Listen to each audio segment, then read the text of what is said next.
घरांत वकार वा घर प्रवेश ह्या घरा भितर गेल्या सगळ्यो संगती नव्यो खंयसरी तुमकां परणी वस्तू पळोवंक मेळची ना. हांवें मस्त कडेन पळयलें काय म्हणजे परणें दिसता की म्हूण सांगून ह्या घरा भितर कांय परणें ना, सगळें नवें आसा. आमकां दोळ्याक कितें दिसता हें सगळें नवेंच हांगासर आसा, पूण परणें आसा. परणें कितें गी म्हूण सांगल्यार हांगासर आसची माती, हांगासर आसचो जागो.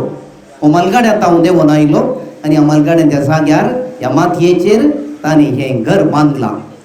आमी आज ह्यो सगळ्यो संगती नव्यो जाल्यात, पूण एक बुनयाद म्हणली आमकां आसा ती जावन आसा हांगासर आसली माती. आज ह्या घरा भितर नव्यो संगती आमी पळयत आसतना आज हें कुटुंब ह्या घरा भितर वेता.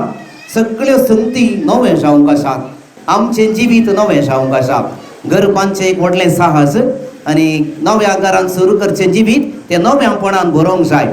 ही कुटुंबाची हांगासर आज ह्या घरांत प्रवेश जाता आसतना तुमचें सगळें चिंतप नवें जावं दी, दिस्त नवी जावं दी आनी सांगात आस तुमचें जीवन नवें जावं दी म्हणून आमी मागता.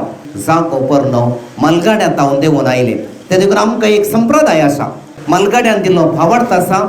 घरांत तुमी ह्या मातयेचेर हें बांदलें घर, तशेंच आमकां मेळिल्लो भावार्थ तोच त्या बुनयादेचेर बांदून हाडलेलें घर तें मुखल्या दिसांनी आनीकय बरें सोबून दी म्हणून प्रत्येक रितीन मागता.